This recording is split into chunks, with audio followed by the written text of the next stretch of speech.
So we would like to present a clinical case of severe aortic stenosis and severe mitral stenosis, and then to take you through the imaging planning steps. And this will extend from the CT to finite element modeling, computational modeling, and also how the CT was used on CT fluorofusion on the GE Valve Assist 2 platform. Simon's then going to take you through the technical procedural steps and how this imaging was used in real time. And then we'll have a brief discussion as to the role of advanced imaging in structural heart valve disease.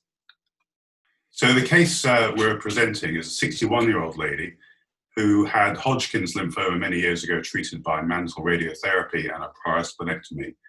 And in 2013, she was diagnosed with mixed aortic and mitral valve disease, which progressed, and 6 years later, she presented with severe aortic stenosis and severe mitral annular calcification with mitral stenosis and an element of pulmonary hypertension. She'd been turned down for surgery in multiple centres and initially deemed unsuitable for transcatheter intervention.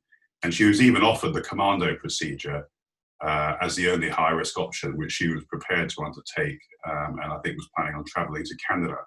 But then she was reviewed at St Thomas's Hospital for a second opinion.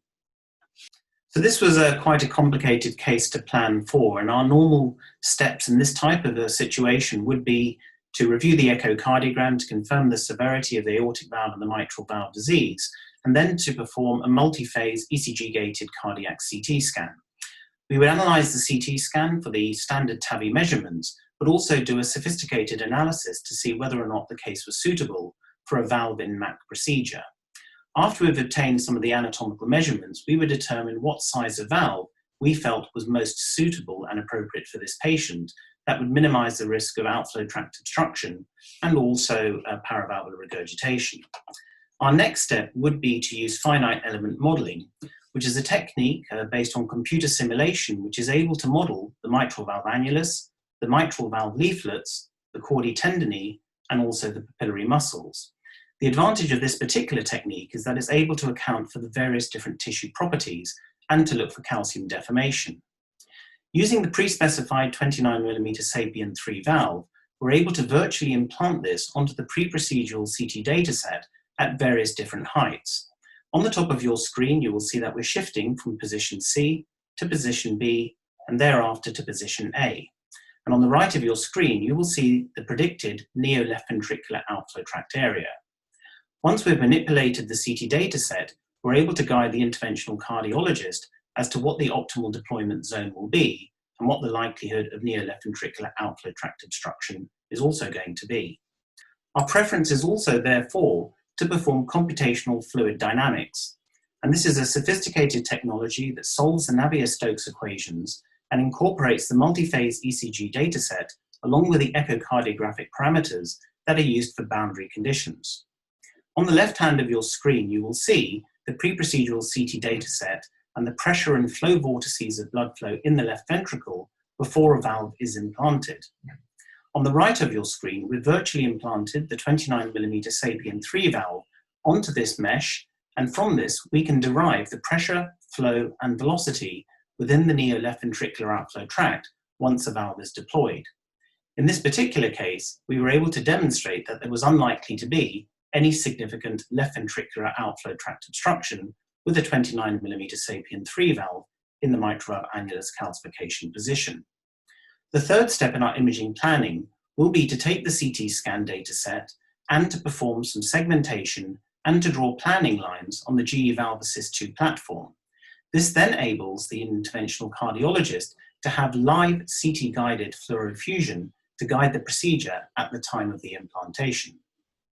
We're now going to move through the procedure where Simon's going to take you through the actual steps. Yeah, thank you, Ronak. So it actually turned out to be quite a complicated procedure towards the, take it all into account. But to begin with, we started with a straightforward TAVI. That was very easy and quick. And that was a 23mm Sapien 3 Ultra valve you see being deployed there with a Safari wire in the left ventricle. No aortic regurgitation after deploying that at nominal volume. And then we next moved to treating the mitral valve. Here you see some blood speckle imaging on the right-hand side. And in a minute, when we get back to the fluoro, you'll see us moving on to treat the mitral valve. So I think you can probably see there the intense calcification of the ascending aorta. I mean, this really was a porcelain aorta. And also you can see the map quite clearly there on the right-hand side. And here you see the image fusion with CT. This helped to guide the position of the transeptal puncture, which, as you know, is quite important when you're performing mitral valve procedures. But importantly, you can also see the orange and light blue circles, which indicate the optimal positioning of the 29mm Sapien 3. So here we are just about to perform the transeptal puncture. And I'm just exchanging the transeptal kit in order to bring an agilis into the left atrium. We pointed the agilis down through the mitral valve, introduced a pigtail into the left ventricle, and then exchanging that for a safari wire. And on the more proximal end of the distal end of the safari wire, I put an extra bend to mimic that bend that you see there going around into the left ventricle. This is ballooning the septum in order to create a hole big enough to introduce the Sapien valve. And I had a lot of difficulty getting the Sapien valve around that bend into the towards the left ventricle. So I had to snare the wire in the left ventricle from the other leg and pull that wire through in order to create a rail to bring the Sapien into the MAC. And that's what we're trying to do here. You'll see it will soon point downwards through the MAC. So there it is in position. We've now turned on the image fusion. You can see that's a pretty good position of the valve. We're just checking with transesophageal echo. And I pushed the safari back into the left ventricle. And here we are doing a slow deployment using pacing at about 120 beats per minute just to try and minimize movement of the valve. And we've also suspended ventilation while we deploy the valve. During the valve deployment, you can see I'm now pushing the whole valve forward in order to make it coaxial with the mitral annular calcification. And then following deployment, you can see the transesophageal echo down at the bottom left. You'll see that again in a second.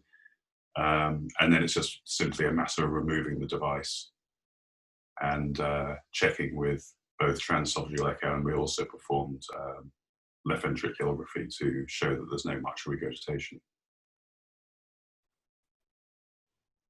There you see some lovely imaging. Do you want to say anything about that, Ryan? Yeah, I mean, the blood speckle imaging is a new technology, and it's the equivalent of having 4D flow on echocardiography, and we can do this on our transesophageal echocardiograms to provide sophisticated measurements.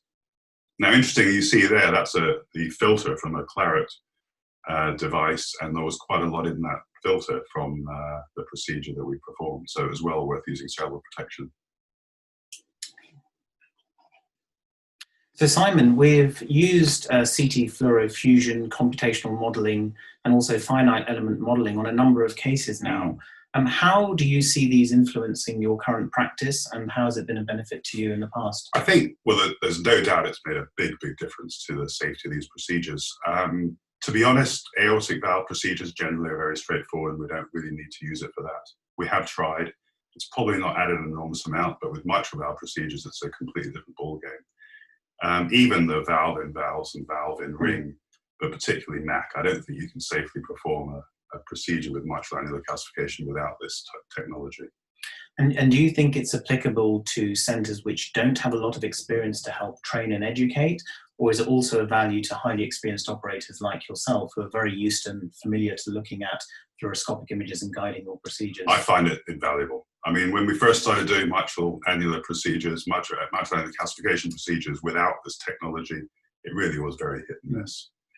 And it's changed completely. The other thing that we haven't mentioned is we also did a 3D print, and that helped a lot to actually visualize it prior to the procedure. I mean, I think here at Guy's and St Thomas's Hospital, we have a very similar philosophy that we think we should be incorporating all of the advanced imaging modalities that we currently have available and that are also emerging into the future. And this extends from CT valve fluorofusion using the Valve Assist 2 platform, but also computational modeling and finite element modeling. And I think our philosophy is also to make sure that the imaging and all of the imaging planning that we do before the procedure is made available for our interventional cardiologist peri-procedural. And so we very much like using fusion imaging to be able to provide the imaging and the planning directly for the interventional cardiologist as they're performing their procedure. And the next step undoubtedly will be merging the fluoro with the echocardiography and the CT at the same time to provide the maximum amount of information that we can to improve patient outcomes.